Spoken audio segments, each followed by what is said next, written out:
Another episode of Avo Pods. I sound a little echoey. Do you hear me? Do you hear what I'm saying? I sound a little, maybe I need to raise my mic a little. You sound silky smooth to me. I do? Well, that's because, I'm just silky smooth. You smooth. I can't deny who I am. I got to be true to myself. East Coast smooth. Yeah. I'm just a smooth operator. See? In the words of my good friend Sade. Shout out to Sade. Shout out to Where's Sade? I don't know, man. She need to come back. There was a point in time where I was like just smitten with Sade. Bruh. I was ready to move to, South Africa? Where's she from? Where is she from? I don't know. I was ready to get We need to Google it. wherever I was. Google that. We'll figure it out. Where's Sade from? But anyway, Mike, this is a special episode of Avo Pod that we weren't actually planning to do. So if you don't see as much stuff on our table as normal, it's because we had to throw this one in there because we are living in, oh my goodness, we are living in a historically impactful time of life where history is not only being made, but being changed. It's a lot going on in America. A lot going on. You remember Donald Glover, Yeah. his video, This is America? Donald Glover. And is that the Childish Gambino? yeah? Oh, I'm thinking of Danny Glover. the actor. Maybe him too. I don't know. I could be wrong. Donald Glover. Yeah, but he yeah, tried yeah. to tell Okay. her, this is America, bro. Yeah. It's sad, man. It is sad. It is a sad day in America.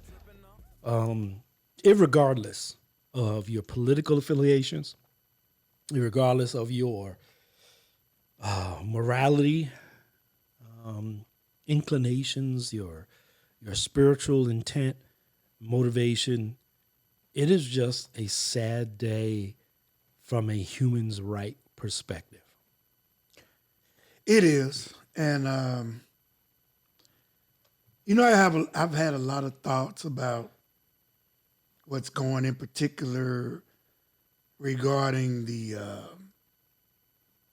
Roe versus Wade decision. Yeah, and I know you have because there's been some conversations we've already had that I wish I would have been filming and recording. Yeah, So I hope you remember them. yeah, we had our pre-show meeting. Yeah. We had some good stuff, I mean, and I hope everyone can appreciate and allow us to have our own thoughts, Yeah. Yeah. Well, I still think we're in a land of democracy where it's okay to have your own opinions. I hope so. Right. So hopefully we won't turn off too many folk with our opinions today. I hope so. Yeah. But, I have to be true to myself, Yes. and this is what I think. First of all, let me just say this, and I think I can speak for Ken. We believe women have the right to do with their bodies as they please. They should have. They Yes. should have. We believe that. I believe that. I believe that. And it has, here's the thing, right? So the big misinterpretation and or stumbling block is if you're a Christian, if you're a believer in God, that somehow you can't be a proponent of human rights, Right. that people should have the ability to decide for themselves what makes sense for their own bodies. Right. Like somehow those two are diametrically opposed, where in fact, and I'm not trying to get on a bandwagon, where in fact the entire Bible is based on free will. That's what I was going to say. Doesn't God, that's one of the beauties, maybe even not beauty. That's one of the... It's beauty. It's beauty. Yeah. It's free will. Free will is beautiful. Right.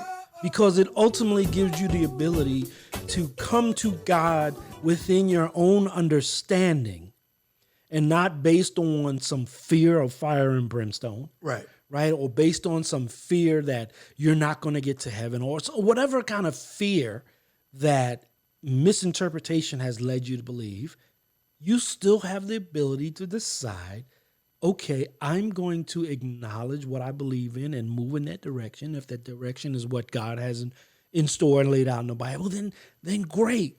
But if I decide not to, that is also allowable within the word that I'm reading. Correct me if I'm wrong. Right. And it's not on me to judge you for the decisions you make. Judge not lest you be judged. It's my responsibility as a believer, a Christian, and as you know, you guys know, Ken and I both, we are Christians. We believe. We don't always act like one. We don't. We don't. But we are trying. But that's where the grace of God That's comes where grace in. comes in. And here's the thing that we should make a distinction about, okay? Because we have access to grace, we don't intentionally do things that others may seem are out of line with the word, or with the premise, or with the position, or with the perception. We don't intentionally do that, but we also understand that we're not going to walk around with this cloud over our heads of guilt. No. That we somehow didn't meet up to expectations, and then our life sucks. Right. We're not going to do that. No, we're not. No, we're not. We fall short. We're going to continue to press forward, acknowledge what we believe in, but also understand that God does give us free will. Right. Even if our Supreme Court doesn't. My God. I'm feeling some kind of way. Bruh, it's that combined with the January 6th hearings, then a part of me is like, okay, look at the timing of this. Well, that's a whole nother episode right there. This is such... Those hearings, dude, if you are not listening and paying attention to those hearings, you need to. But that was the intention, Mike. The intention was to get us sidetracked on the hearings and let this constitutional provision overturning just kind of slip through. And then from what I understand, there's more decisions coming. There are more decisions coming because I heard, and I could be wrong, let us know if I'm wrong, okay, because we're not perfect. We're not. Here. But I've heard that Texas is actually trying to pass statutory limitations or bans on people's ability to be able to leave Texas to get an abortion. Okay. And somehow, because they're residents in Texas, either not be let back in or somehow be fined or either face jail time because they left the state to get an abortion.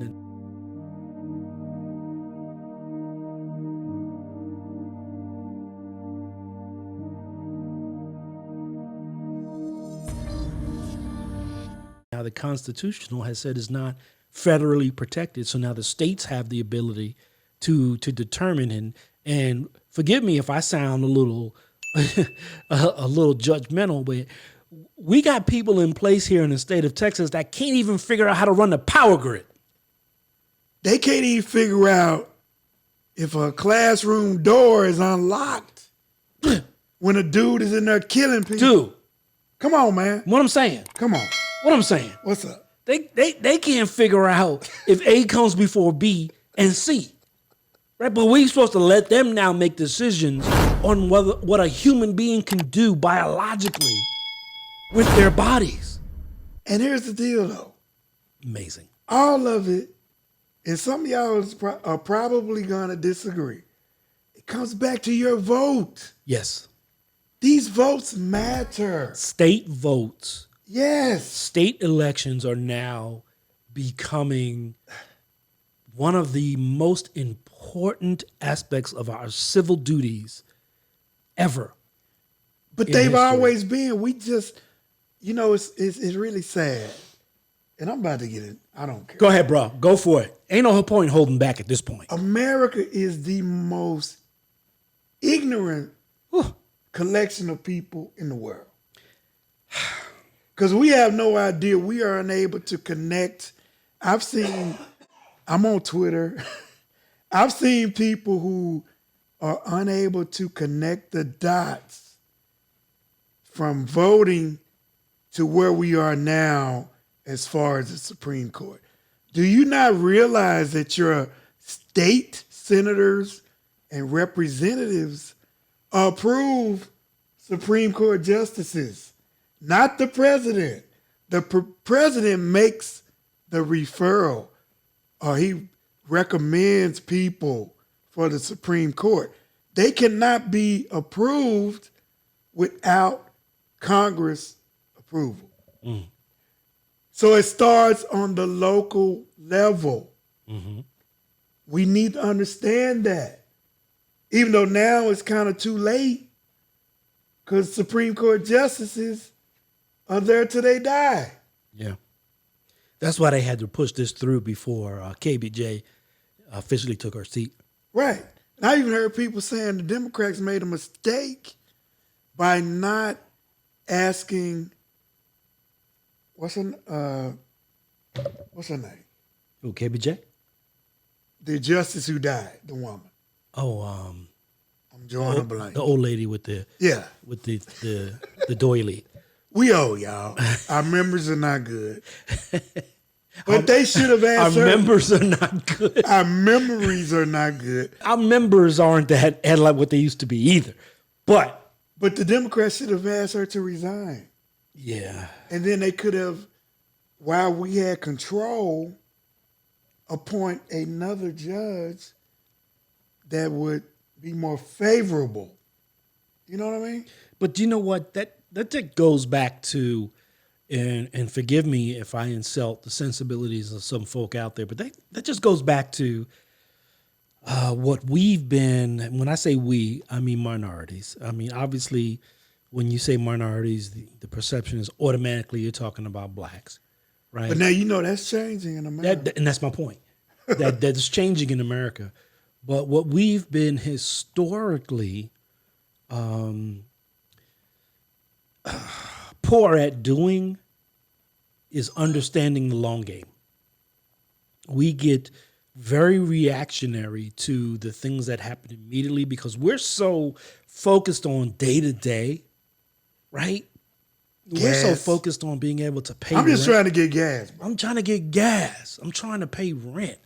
I'm trying to put formula in my baby's mouth. You know what? I even saw something a couple weeks ago. Ginsburg. That was her name. Yeah. The Supreme Court Justice. Ruth Ginsburg. Ruth Ginsburg. But I saw something, there's a shortage of women's, those things that they I have no idea, but you already cracking up, so we might want to move on from that. cut, delete, take it out. Okay. Yeah. We're adults here, man. Just put it in an audibly sensible way. We're all adults here. No. No? Let's keep going. Let's keep going. Okay. Let's move on from that. Because every now and then we tend to get off track. We do. All right, we're talking about the overturning of Roe v. Wade. So here's the thing that I really, really hope. And I just had a talk with, my youngest daughter the other night, and she says she gets it. And all I can do is pray that that's the case, and I believe her, right? Because she's had me as a dad, right? So I know she's heard it at least more than once, and hopefully it's stuck. But our younger generation, if you're under 30, you really have to digest and understand the time that we are living in right now. I know that a lot of the millennials, Gen Zs won't particularly have an attachment to Roe v. Wade because it ultimately happened before they were born. And if they weren't, if they weren't, Wait a minute. what am I saying? I don't know. If they weren't, I'm just making If up they words. were not? If they were not, if you combine was and not, you get my God. weren't. If they weren't taught this in school, which is why critical race theory is something we cannot sleep on. if they weren't taught things like this in school, they would not have an affinity or an intellectual understanding of the importance of Roe v. Wade. Now, understand this. I am not talking about your personal position of morality, integrity, your belief in God. I am not talking. I'm pro-life. I believe in the sanctity of life. But I also believe the sanctity of life should apply to those who are living, those who are out of the womb, breathing and creating, a path in life for themselves, that they should also have the ability to be defended in terms of decisions that are made for them in their lives. So, regardless of what I think spiritually, morality-wise, in terms of abortion, you cannot take away human rights, because this is just scratching the surface, right? Okay, so I'm going to get deep. This is not about Roe v. Wade. Send all your hate mail to Mike, right? But I'm going to say this. This is not about Roe v. Wade. This is about the long-term game of creating a pre-Reconstruction, pre-Civil War type separation between the states in this country. Boom. I said it. And Apartheid, bro. Apartheid. Yeah. And here's the reason. Prior to the Civil War and prior to Reconstruction, we had a separation of the states in this country that was basically along racial lines. Yeah. Those who approved in slavery and those who didn't. There was talk of secession. There was talk of separating the Union. There was all this stuff that was going on, right? Abraham Lincoln's days, right? And go back and read some of Abraham Lincoln's speeches. You'd be amazed at how freedom he was. Yep. Right. Everyone thinks that Lincoln freed the slaves and emancipation and all that stuff, because that was the nice part of history that they wanted us to understand. And I'm not being negative against Lincoln. Lincoln had a nice beard and everything. He had a good look going on. But it wasn't all about freedom of the slaves. No. It was about creating a United States that everyone wasn't completely pissed off, and some people got what they wanted, some people didn't. It was all about mediation and compromise. That was what Lincoln's position was. Well, his first solution to it, he proposed to black leaders, go back to Africa, or just go to this inhabited portion of the United States. And Frederick Douglass said, "Get out of here." Right. I'm bringing it up to our terminology and our colloquialisms. Right. But Frederick Douglass was like, "Really? Right. That's your answer?" He was like, "Bruh, come on now, bruh." Right, dude. Like, dude, come on. Come on, man. That's your answer to freedom? All this work we done put in. You want us to leave? No, man. Oh man, come on now. We got too much skin in the game. Boy, literally. Right? Literally. Bruh. Skin come in the on game. now. But that's what this whole long game is about. It's Roe v. Wade is just another pawn in the ultimate chess game of recreating a sense of control by certain elitists and certain separatists, certain wealthy, to a country that they believe they founded. Right. Stop, Assad!